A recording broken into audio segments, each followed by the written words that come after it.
So I'm Priyam, and I'm of marriageable age.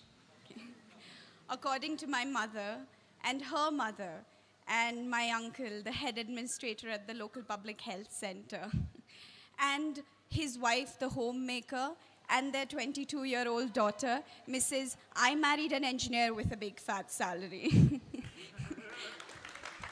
And my neighbor's distant relative who saw me coming home late last night.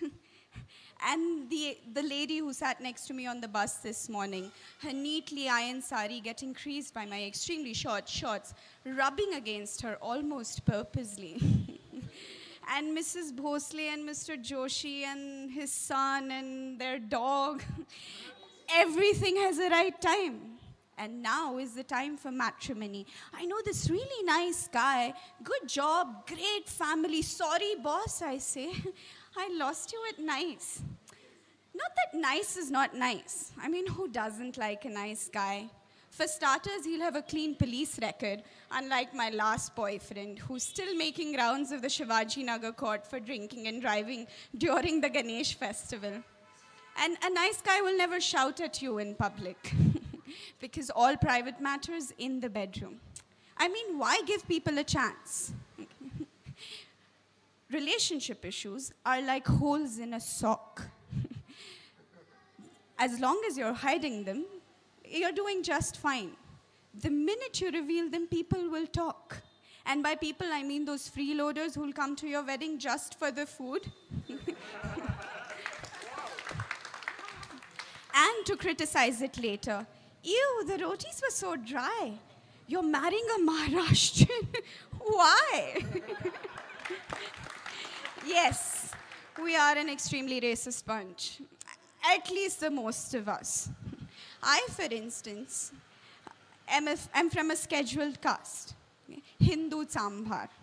Yeah. In other countries, that would be a proud vocation. Don't get me wrong. We are proud too. But not because we can stitch and mend a shoe. We're proud just for who we are. Hindu Sambar. And a little bit for who we aren't. Brahmins, for instance, because they're so stuck up. And Marathas, because they're just too proud. And all the other scheduled castes, because they're not Sambar. I fell in love with a Punjabi once. But apparently they're too loud for us.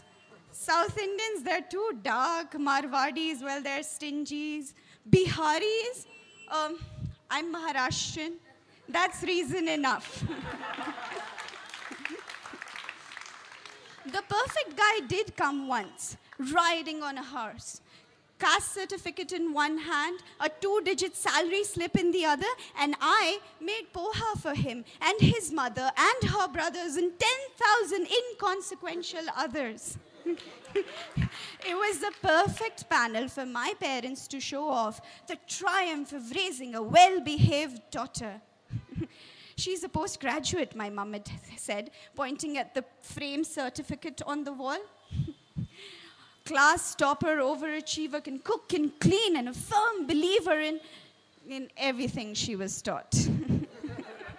I sat there drenched in praise, downcast eyes, afraid to meet his gaze. This guy, who I would be married to soon, washing his dirty underwear piled up from our overseas honeymoon. Will he snore, I asked myself. How long before he starts farting in bed and 100 absurd questions start popping in my head, to which they all gave the same answer. He's a nice guy, they said. And I looked up with a smile on my face.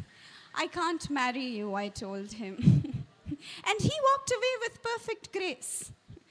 That night, terror struck. I had made the biggest mistake of my life. I had let go. No, wait. I had thrown away my only chance at true happiness. I had turned down a perfectly nice guy.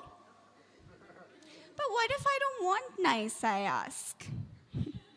What if nice is not enough? What if I've dreamt of more than just the agreeable? What if I want someone a little tough?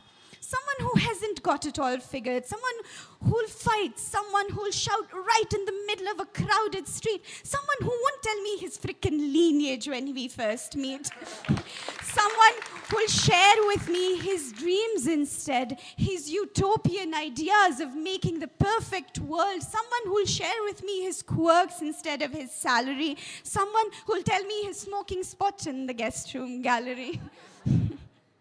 And maybe he will tell me his race, and when I try to keep a straight face, he'll make the exact same stereotypical joke that is in my mind, and we'll both laugh. And brush that away, and I'll ask him to stay for another cup of tea and a poha that my maushi had made, not me. Thank you very much.